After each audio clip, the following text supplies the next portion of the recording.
Mickey 7 by Edward Ashton Chapter 13 선체 바깥을 기어오르는 기분 나쁜 꿈을 꾸고 나면 정말 좋은 상황에서도 다시 잠을 청하기가 힘들다. A씨 옆자리를 차지하고 누워 이리저리 뒤척이고 잠꼬대를 하는 상황에서는 아예 불가능하다. 꼬박 30분 동안 애를 쓰다가 결국 포기하고 침대를 빠져나와 카페테리아로 가 책이나 읽으려고 책상에 있던 태블릿을 집어들었다. 이렇게 이른 시간에는 가끔씩 지나다니는 경비대원을 빼면 복도에 아무도 없다.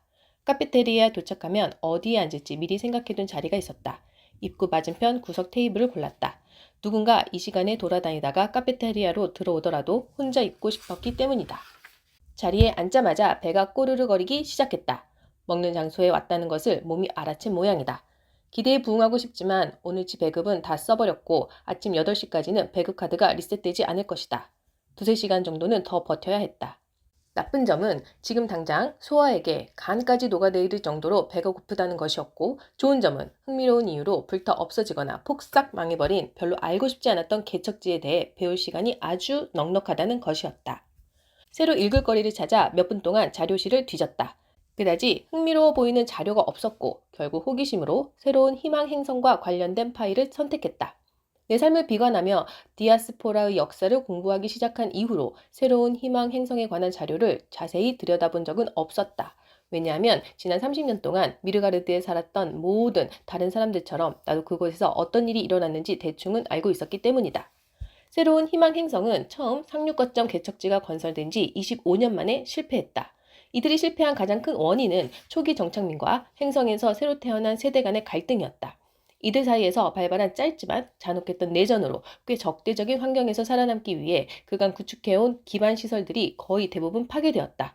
그러던 중 젊은 세대로 이루어진 한 난민 집단이 행성으로 처음 이주해 올 때 타고 온 개척 우주선을 작동하는 데 성공했다. 우리가 니프라움에 타고 온 우주선과 마찬가지로 그들의 우주선도 행성 궤도에 남아 있었던 것이었다.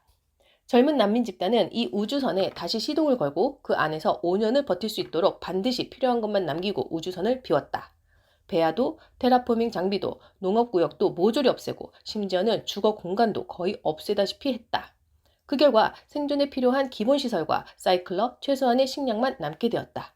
작업을 모두 마친 후 출발할 무렵 우주선 무게는 드라카보다 10%나 가벼워져 있었다. 우주선 연료 탱크에 남아있던 연료와 개척지의 망가진 발전소에서 가져온 반물질을 합치니 비록 환대받지는 못할지언정 간신히 미르가르드로 건너올 정도는 되었다. 자료를 읽기 시작한 후 학교에서 배운 것과는 상당히 다른 관점으로 이야기가 전달되고 있다는 사실을 깨달았다. 학교에서는 전쟁에 여러 이유를 붙였기에 나는 인종이니 종교니 자원이니 정치 철학이니 하는 의례, 시민전쟁의 원인이 되는 문제들 때문에 전쟁이 일어났으려니 생각하고 있었다. 하지만 자료에 따르면 이 전쟁이 시작된 이유는 까마귀와 비슷하게 생긴 토착 조류에게 지각이 있다면 그들을 보호하고 존중해야 하는지, 먹을 만하다면 양념에 재웠다가 그릴에서 1시간 동안 구워야 하는지를 놓고 의견이 갈렸기 때문이다. 나는 이런 이야기가 자주 언급되지 않은 이유를 이해할 수 있었다. 만약 어떤 개척지가 이런 문제로 나쁜 상황에 빠질 수 있다는 건 어떤 개척지든 시체 구덩이로 빨려 들어가기 일보 직전이라는 말과 다르지 않았다. 그 이야기에서 어떤 교훈을 얻을 수 있는지는 모르겠지만 한번 균형을 잃기 시작하면 다시 중심을 찾기 힘들다는 사실만은 확실히 알 수 있었다. 마지막 10분을 카운트다운한 끝에 스캐너 오큘러를 스캔할 수 있었다. 머그잔에 사이클럽 페이스트와 함께 같은 양의 기대와 역겨움을 담고 있는데 인사과에서 메시지가 도착했다. 오늘 배정된 임무를 알리는 메시지였다. 경비대로 파견을 나가게 되었다. 완전 무장하고 8시 30분까지 2번 로크로 가서 보호한 경계선을 순찰해야 했다. A색에 맡길 일일 것 같았다. 그렇게 이야기하려는 찰나 A색에서 메시지가 도착했다. 이봐, 세븐, 로크로 가고 있어? 솔직히 오늘 임무는 네가 맡을 차례인 것 같은데 특히 어제 네가 낮잠 잘 때 내가 죽을 뻔한 걸 생각하면 그게 나도 그러고 싶지만 왜 이래 너 나한테 빚졌잖아. 그렇긴 하지 친구야. 기억하겠지만 운명의 가위바위보에서 공정하게 이기고도 자유로운 마음으로 너를 시체 구덩이에 집어넣지 않은 사람이 바로 나야. 갚을 빚이 너한테 있는 것 같은데 게다가 나는 아직 아침도 못 먹었어. 이번에는 네가 나가. 내일 임무는 뭐가 됐든 내가 할게. 야, 이 개자식아 시작하는 답을 쓰고 있는데 다른 창이 열렸다. 안녕 미키. 오늘 근무자 명단에 네 이름 있더라. 나도 보안 경계선으로 나갈 거야. 파트너 안 필요해? 어제 우리 꽤 잘 맞았잖아. 뭐라고 대답해야 할지 고민하고 있는데 A색에서 메시지가 도착했다. 저걸로 결정된 것 같은데 나는 어제 네가 첸이랑 뭘 했는지 모르잖아? 5분만 이야기하면 다 들통나지 않겠어? 당연하지. 그러니까 난 다시 잘게. 알겠지? 이따 어땠는지 꼭 알려줘. 에잇은 대화창을 닫았다. 나는 다시 대화를 이어나가야 할지 아니면 방으로 뛰어 올라가 침대에서 그를 끌어내 로크로 데려갈지를 고민했다. 하지만 에잇의 말이 맞았다. 보고 있어? 안녕 캣, 나 여기 있어. 나가기 전에 아침 먹는 중이야. 20분 후에 보자. 그래서 무기는 no, 가속기는 yes. 맞지? 캣이 물었다. 나는 설피끈을 메고 있다가 위로 올려다보고는 고개를 저었다. 그리고 다시 설피끈을 묶는데 집중했다. 너더러 이래라 저래라 할 수는 없어. 어제 뉘건 말이 맞았어. 너희는 나랑 동기부여 체계가 다르잖아. 내가 대답했다. 동기부여 체제? 밖에 있는 놈들에게 갈기갈기 찢기지 않을 그런 동기 말하는 거야? 그래, 그거. 나는 앉았던 벤치에서 몸을 일으킨 다음 주춤거리며 몇 걸음 걸어가 신발을 바로 신었는지 확인하려고 발을 굴렀다. 캣은 나와 똑같이 하얀색 위장복, 방한복을 세 겹 입고 설피를 신고 호흡기를 이마 위로 올려 쓴 차림이었다. 무기는 아직 선반에 걸려 있었지만 캣 말이 맞았다. 어제 겪은 일을 생각하면 가속기를 가지고 나오는 게 당연했다. 캣이 말했다. 이해가 안 돼. 난 어제 널 봤다고. 너도 우리만큼 죽고 싶어 하지 않았어. 내가 알기로 너는 불멸이라는 걸 알면서도 그 사실을 믿지 않은 것처럼 행동했단 말이야. 나는 그녀를 한참 보다가 어깨를 으쓱하고 무기 선반으로 발을 끌며 다가갔다. 너 종이 파쇄기에 손 넣어본 적 있어? 캣이 웃음을 터뜨렸다. 뭐라고? 당연히 없지. 나는 벽에서 가속기를 내려 충전이 되어 있는지 장전이 되어 있는지를 확인했다. 왜? 죽지는 않잖아. 그리고 의수가 내 진짜 손보다 더 튼튼하기도 하고 의료팀에서 몇 시간만 손보면 너는 새 것처럼 다시 태어날 텐데. 아, 무슨 말인지 알 것 같아. 알겠지? 이 몸으로 영원히 살 수 있다 믿더라도 꼭 그래야 하는 상황이 아니면 죽고 싶지 않아. 고통스럽거든. 나는 가속기를 어깨에 메고 장갑을 끼면서 계속 말했다. 그래서 말인데 크리퍼에 대해 생각한 게 있어. 걔들이 우리를 쫓는 게 아닌 것 같아. 로어노크 토착 생물이 물을 찾았던 것처럼 크리퍼들이 금속을 원하는 것 같아. 내가 맞는다면 무장을 하는 건 몸에 베이컨을 휘감고 호랑이 굴에 들어가는 것과 마찬가지야. 금속? 걔네는 동물이잖아. 금속을 어디에다 쓰게? 캣이 물었다. 나는 어깨를 으쓱했다. 누가 알겠어. 동물이 아닌지도 모르지. 캣은 자기 무기를 챙겼다. 그건 좀 아닌 것 같아. 불면의 삶이나 얘기해볼까? 너도 그래? 나는 캣을 힐끗 보며 말했다. 내가 뭘? 캣은 눈을 굴렸다. 네가 죽지 않는다고 믿냐고. 나는 한숨을 쉬었다. 테세우스 배라고 들어봤어? 캣은 잠시 멈추고 생각했다. 아마도 에덴 정착민들이 탔던 건가? 아니야. 아니야, 그거. 테세우스 배는 옛 지구에 있었던 나무로 건조한 항해용 배야. 그 배가 다 망가지는 바람에 다시 지어야 했어. 아니, 다 망가진 건 아니었을 수도 있지만 어쨌든 수리를 해야 했어. 잠깐, 항해하는 배라고? 물 위에서? 그래, 테세우스는 그 배를 타고 세계를 누볐고 배가 완전히 부서졌거나 해서 고쳐야 했다고. 좀 헷갈리는데? 슈레딩거의 고양이 같은 이야기인가? 뭐라고? 슈레딩거의 고양이 왜 있잖아. 독가스가 나오는 박스라든지 양자축 접성 뭐 그런 거? 아, 아니야. 고양이가 아니고 배라니까. 들었어. 배가 고양이라는 게 아니라 두 개가 비슷한 이야기 아니냐고. 나는 말을 멈추고 곰곰이 생각했다. 그녀의 말이 일리가 있다는 생각이 잠깐 들었다. 아주 잠깐. 아니야. 전혀 아니야. 왜 그렇게 생각해? 캣이 대답하려고 입을 열었지만 말을 시작하기도 전에 에어로크 쪽으로 통하는 안쪽 문이 열렸고 그 옆에 앉아있던 따분해 보이는 대원 하나가 우리에게 손을 흔들었다. 챈스, 반스 왔네. 나중에 얘기해. 캣이 말했다. 우리는 호흡기를 내렸었다. 캣은 내 호흡기 마개를, 나는 그녀의 호흡기 마개를 확인해 주었다. 너희들이 안에 있든 없든 에어로크는 10초 있다가 작동을 시작해. 대원이 말했다. 캣이 무기를 어깨에 메고 우리는 발걸음을 뗐다. 아, 전부 말이 안 돼. 캣이 말했다. 나는 뒤를 돌아보았다. 통신창에 대고 하는 이야기가 아니었다. 호흡기와 디프라임의 대기를 거친 그녀의 목소리는 원래보다 높고 쉿소리가 섞인 듯 거칠게 들렸다. 우리는 설피를 신고 보안 경계를 걷고 있었다. 철탑에서 철탑까지 진입 흔적을 추적하며 이동했다. 이 행성에서 인류가 존재하는 구역을 표시하는 지름 1km의 원 안에서 다른 두 팀과 일정 거리를 유지하며 순찰을 돌았다. 각 팀은 일정한 속도를 유지하여 6시간 동안 보안 경계를 2번씩 돌게 되어 있었다. 철탑을 지날 때마다 우리가 생존해 있다는 사실이 기록되었고 다른 팀들의 위치가 오큘러에 업데이트되었다. 어떤 부분이? 온종일 추위에 떨면서 돔 주변을 걸어야 하는 거? 아니면 아무 이유 없이 크리퍼한테 찢길 수도 있는 거? 내가 물었다.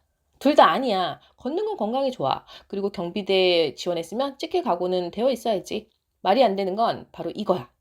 그녀는 팔을 휘두르며 돔과 눈, 저 멀리 보이는 산들까지 주변에 있는 모든 것들을 가리키며 말했다. 여기는 사람이 살 만한 땅이어야 되잖아? 기억나지? 골디락스 존이라며 산소와 질소가 이루어진 대기 뭐 어쩌고 저쩌고. 그녀는 눈뭉치를 발로 차고 눈이 가루가 되어 구름처럼 흩어졌다가 낮게 뜬 노란 태양을 반사하며 바닥에 떨어지는 모습을 지켜보았다. 전혀 살만하지가 않아. 미키, 이건 사실 말도 안 되는 거야.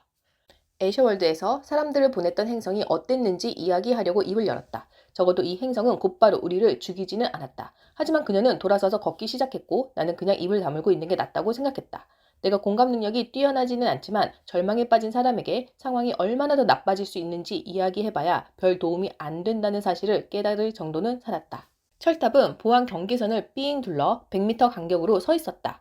느릿느릿 다음 철판에 도착했을 때 오큘러에서 알람이 울리더니 다른 두 팀보다 우리 팀의 이동 속도가 더 빨라서 속력을 10% 늦춰야 한다고 알려주었다. 아, 이것보다 더 천천히 걸으라고? 캐시 말했다. 완전 무장을 했나 봐. 설피도 안 신었겠지. 어제 얼마나 재밌었는지 기억나? 내가 물었다. 하지만 아무리 그래도 그렇지. 오큘러에서 다시 알람이 울렸다. 더 나가지 말고 12분을 기다리라는 상령부 명령이었다.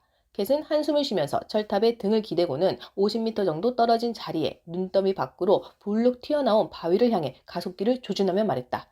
미르가르드에서 기초훈련 받았을 때 이후로 한 번도 쏴본 적이 없어.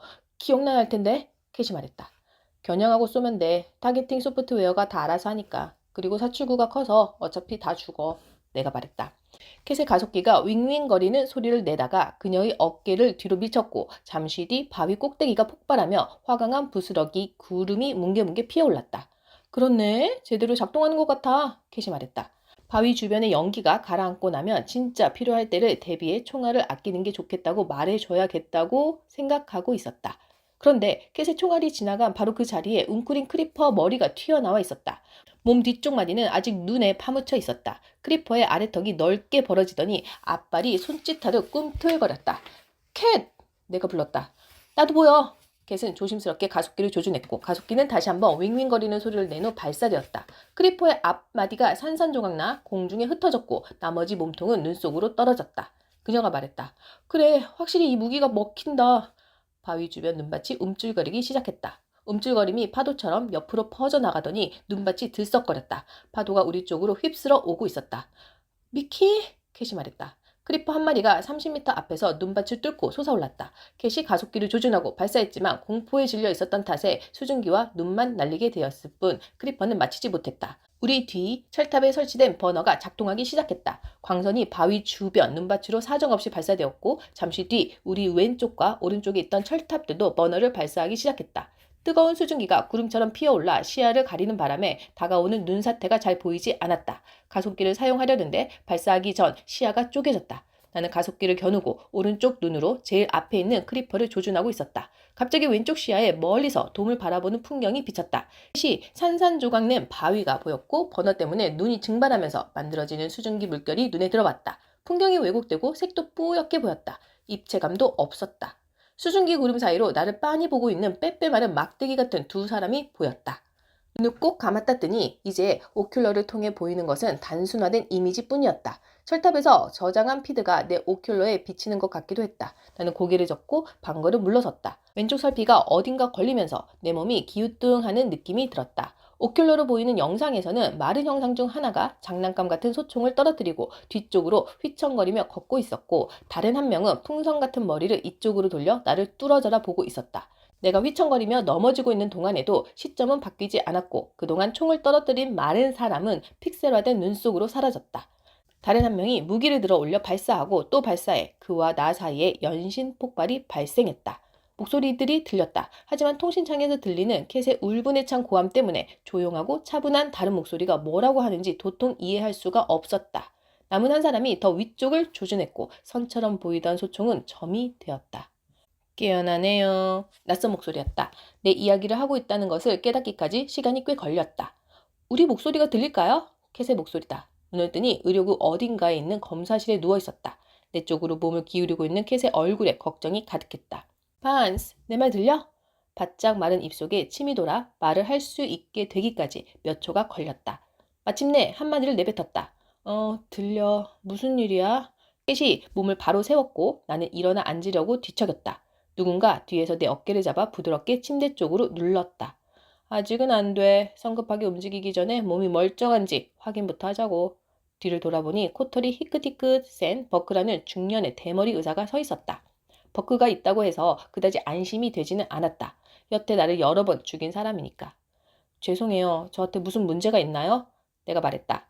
모르지. 신체적 외상은 없고 지금은 뇌파도 정상이야. 첸 이야기에 따르면 밖에서 이유 없이 밀가루 포대자루처럼 쓰러졌다고 하던데. 의학적인 관점에서는 뭐 좋은 신호는 아니지. 버크가 말했다. 우리 안 죽었네. 크리퍼가 다가오고 있었잖아. 아니야? 그랬지. 왜 멈췄는지는 모르지만 캣이 말했다. 철탑, 버너를 발사했잖아. 내가 말했다. 철탑에 설치된 버너가 휴대용보다 훨씬 강력하긴 하지. 수증기가 다 거치고 봐도 바닥에 죽은 크리퍼는 없었어. 하지만 땅속으로 도망가도록 만들 수는 있었겠지. 아마도. 하지만 어쩐지 그 때문은 아닌 것 같았다. 아니면 내가 대장 크리퍼를 죽였는지도. 캣이 덧붙였다. 나는 버크가 손을 올린 쪽 어깨를 으쓱하고는 일어나 앉았다. 뭐라고? 철탑에서 버너가 발사되기 시작한 다음에는 앞에서 무슨 일이 일어나는지 보이지 않았어. 수증기가 너무 짙었잖아. 그래서 위를 올려다봤는데 언덕 약간 위쪽에 거대한 크리퍼가 눈 속에서 솟구쳐 나오더라. 그 말에 귀가 쫑긋했다. 얼마나 컸는데? 캣이 어깨를 으쓱했다. 정확히 말하기는 힘든데 적어도 한 100m는 떨어져 있었거든. 다른 놈들보다 2배는 더 컸을 거야. 어쩌면 더 컸을 수도. 어쨌든 조준할 수 있는 타깃이 그것밖에 없어서 가속기로 쐈지. 몇 초 뒤에 철탑이 꺼졌고 크리퍼도 사라졌어. 나는 테이블 옆으로 다리를 내렸다. 아래턱이 몇 개였어? 캣의 눈썹이 미간으로 보였다. 가속기를 발사한 뒤에는 안 보이던데 그 전에 세어볼 여유는 없었고 나는 땅에 발을 디디고 일어섰다. 잠깐 어지러웠지만 곧 중심을 잡을 수 있었다. 버크가 나섰다. 한참 동안 여기 있어야 해. 그런 신경과 관련된 증상은 가볍게 여기면 안 되지? 뇌사진을 찍어보고 싶은데 종양이 생겼을 수도 있겠네. 나는 그를 한 번 보고 고개를 저은 다음 회전 의자에 놓인 셔츠를 집어들었다. 내가 실려왔을 때 누군가 위에 던져둔 모양이었다. 종양 같은 건 없어요. 내가 웅얼거렸다. 자네가 그걸 어떻게 하나? 예전에 이런 이야기를 한 적이 있는데요. 기억 안 나세요? 종양은 자라는데 시간이 걸리고 저는 아직 살아있는지 하루 반밖에 안 됐잖아요. 버크는 얼굴이 찌푸렸다. 기억이 난 듯했다. 좋아, 종양은 아니라고 하자고. 하지만 한 가지는 꼭 확인해야겠어. 그는 서랍을 뒤지더니 가는 지팡이처럼 생긴 막대기를 꺼냈다. 한쪽은 부항처럼 생긴 컵이, 다른 한쪽은 판도끼가 달려있었다. 그러고는 셔츠에 머리를 넣고 있는 내게 다가와 어깨에 한 손을 올렸다. 가만히 있게. 시선은 천장으로. 나는 마지못해 숨을 훅 내쉬고는 눈을 굴려 시선을 최대한 위로 보냈다. 버크는 한 손으로 뒤통수를 받치고 막대기 끝으로 내 왼쪽 눈을 눌렀다. 아, 애처럼 굴지 말라고. 얼마 안 걸려. 삑 소리가 나자 버크는 막대기를 가져갔다. 캣이 다가와 그의 어깨 너머로 판도끼를 읽었다. 이게 무슨 뜻이에요? 버크는 뒤돌아 캣을 보며 말했다. 지난 1시간 이내에 오큘러에 전력이 과하게 흐른 적이 있는 것 같아. 검사를 받아봐야 해. 뇌와 직접적인 관련이 있을 거야. 오큘러에 이상이 생기는 건 위험 신호야. 네, 검사해 주세요. 내 말에 버크는 고개를 저었다. 나는 인간 두뇌 전문이야. 자네는 의용공학자에게 검사를 받아야지. 당연한 말씀이었다. 감사합니다. 꼭 그렇게 할게요. 내가 말했다. 그래서 저 밖에서 도대체 무슨 일이 있었던 거야? 캣이 물었다. 우리는 사이클러 근처 1층 중앙 복도에 있었다. 사이클러와 의료국이 가까이 있는 이유를 이해하면서도 입구를 지날 때면 여전히 소름이 돋았다. 몰라. 그냥 정신을 좀 잃었어. 내가 정신을 잃었던가?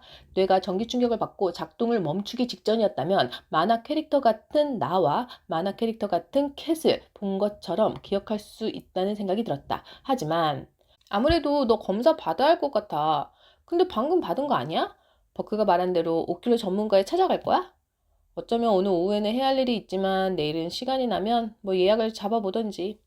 가능한 빨리 보여야 할 것 같은데. 뭐 네가 알아서 할 문제지만. 고마워. 생각해 볼게.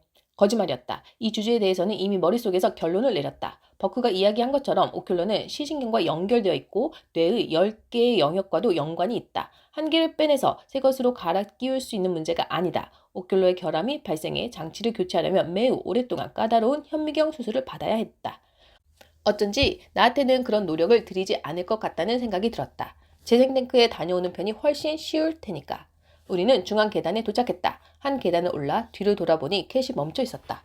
나는 아직 3시간 더 일해야 돼. 아문새는 네가 괜찮아질 때까지 있다 오라고 했는데 이제 다시 일하러 가봐야지. 그녀가 말했다. 나도 가야 하나? 내가 말했다. 캣이 살짝 미소를 지었다. 이런 일을 겪고? 아니. 지금은 아니야. 그리고 가까운 시일 내에 널 부르는 일도 없을 거야. 경비대에서는 포화 속에서 기절한 사람은 대접을 안 해주거든. 이런. 기절한 게 아니고 잠깐 비틀거린 거지. 눈앞에 뭐가 좀 보여서. 내가 반박했다. 그녀는 한쪽 눈썹을 올리며 말했다. 뭐가 보였는데? 그게... 쓰러지면서 본 광경을 캣에게 말하지 말아야겠다는 생각이 갑자기 스쳤다. 내게 뭔가 이상이 있다고 생각하게 하고 싶지 않았다. 만약 내게 아무런 이상이 없다면 더 이상 생각하고 싶지 않았다. 모르겠어. 뭔가 이상한 일이 일어났어. 확실히 이유 없이 기절한 건 아니야. 캣은 어딘가 불편해 보였다. 괜찮아, 미키. 포화를 무서워하는 사람은 많은데 뭐. 진짜 그것 때문이라고 생각해? 캣은 시선을 피했다. 내가 어떻게 생각하든 상관없잖아. 나중에 보자, 미키. 캣과 헤어진 뒤 카페테리아 들려 사이클럽 페이스트를 한 잔 더 마시고 방으로 돌아갔다. 달리 할 일이 없었다. 방에 도착하니 에잇이 무릎에 태블릿을 올린 채 침대에 앉아 있었다. 왔어? 일찍 끝났네. 에잇이 나를 맞았다. 나는 의자에 털썩 앉아서 부축근을 풀기 시작했다. 또 공격을 당했어. 거의 죽을 뻔했고 의료국까지 다녀왔어. 사람들이 나보고 집에 가라더라. 그리고 너도 이제는 네 몫의 일을 해야 한다고 하던데. 에잇은 태블릿을 옆으로 치우고 기지개를 켠 다음 일어섰다. 그렇긴 하지. 네가 돌아왔으니까 배 좀 채우러 가봐야겠다. 배급 얼마나 남았어? 잘 모르겠어. 아마 900kcal 정도? 좋아, 내가 다 먹는다. 나는 안 된다고 하려고 했지만 에잇은 이미 문 밖을 나서고 있었다. 말리지 마. 나 이제 막 재생탱크에서 나왔으니까. 그가 뒤도 돌아보지도 않고 말했다. 나는 도망치듯 떠나는 그의 등 뒤에 대고 소리쳤다. 야, 손목에 붕대는 감아야지. 에잇이 소매를 걷어 팔목을 보였다. 붕대가 감겨있기는 했지만 제대로 감겨있지는 않았다. 내가 한마디 하려고 입을 열자 그가 눈을 굴리며 선수를 쳤다. 걱정하지 마. 물어보는 사람 있으면 상처 회복이 빠르다고 이야기할게. 에잇이 사라진 뒤 나는 침대로 기어올라 태블릿을 들었다. 에잇도 애셔월드에 관해 읽고 있었다. 에잇이 나와 같은 주제에 관심을 둔다는 사실에 5초 동안 놀랐다가 그나나나 다르지 않으니 그렇지 않은 게 오히려 더 놀랄 일이라는 생각이 들었다. 그래도 나와 에잇 사이에는 지난 6주라는 차이가 있었다. 무슨 이유에서인지 그 6주가 어마어마한 차이를 만든 것 같았다. 쭉 생각해봤는데 애셔월드의 탐사도 우리의 상황과 다르지 않은 것 같았다. 그들의 목적지 행성은 생명체가 살기에 너무 뜨거웠다. 우리 행성은 죽도록 춥지는 않지만 재수없으면 죽을 수도 있었다.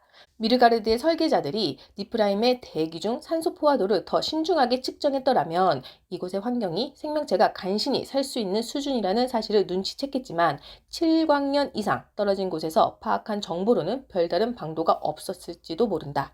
이 행성의 환경이 더 나빴으면 어땠을지 궁금했다. 더 추웠거나 더 산소가 희박했거나 대기 중에 독성 물질이 있었더라면. 테라포밍 장비를 가져오긴 했지만 테라포밍 과정은 이루 말할 수 없이 더디다. 비슷한 환경에 놓였던 개척지들에 관해 읽은 적이 있었다. 조직을 재편성하고 연료를 채워 다른 행성을 찾아 떠난 이들이 있는가 하면 계속 궤도에 머무르면서 테라포밍 전문가들만 행성으로 내려보내 개척을 시도했던 이들도 있었다. 애셔월드 사람들처럼 모든 것을 포기하고 자멸한 이들도 있었다. 꾸준히 노력했던 이들 중에서도 실제로 성공한 사례는 한 손에 꼽을 정도밖에 되지 않았다. 환경이 좋은 행성에도 개척지를 건설하기는 쉽지 않았다. 하물며 환경이 척박한 행성이라면 거의 불가능에 가깝다고 봐야 한다. 니프라임 같은 행성에서라면 시간이 지나면 알게 되겠지. 이 질문을 곱씹으며 상황이 나빠질 경우 나는 어떻게 될지 생각하고 있는데 오큘러의 메시지가 도착했다. 미키, 너 오늘 힘들었다며? 나 4시에 임무 교대야. 저녁 같이 할래? 내가 살게. 당연히 답은 완전 좋아 였지만 대체 무슨 수로 네가 저녁을 대접할 수 있지? 하는 질문이 머릿속에 떠올랐고 어떻게 대답할지 생각하기도 전에 메시지 하나가 전송되었다. 당연하지. 곧 보자, 친구야. 이런, 절대 안 되지. 나는 비공개 창을 열었다. 절대 안 돼. 이건 내 몫이야. 재생 탱크 후유증을 생각해봐. 세븐, 난 음식다운 음식을 좀 먹어야 해. 우리 카드에 300kcal 남았으니까 네가 이걸 먹어. 잘 들어. 나는 지난 24시간 동안 2번이나 죽을 고비를 넘겼고 너는 2번이나 낮잠을 자고 있었어. 계속 이럴 거면 사이클러에서 20분 뒤에 만나. 이번에는 제대로 한번 해보자고. 와, 성격 한번 불같네. 농담 아니야. 3시 45분까지 돌아오지 않으면 너도 동의하는 걸로 알겠어. 어떻게 할 거야? 좋아, 좋아. 알겠어. 맛있는 저녁 많이 잡수세요. 덩치 많은 아가씨. 네가 얼른 크리퍼한테 먹혔으면 좋겠다.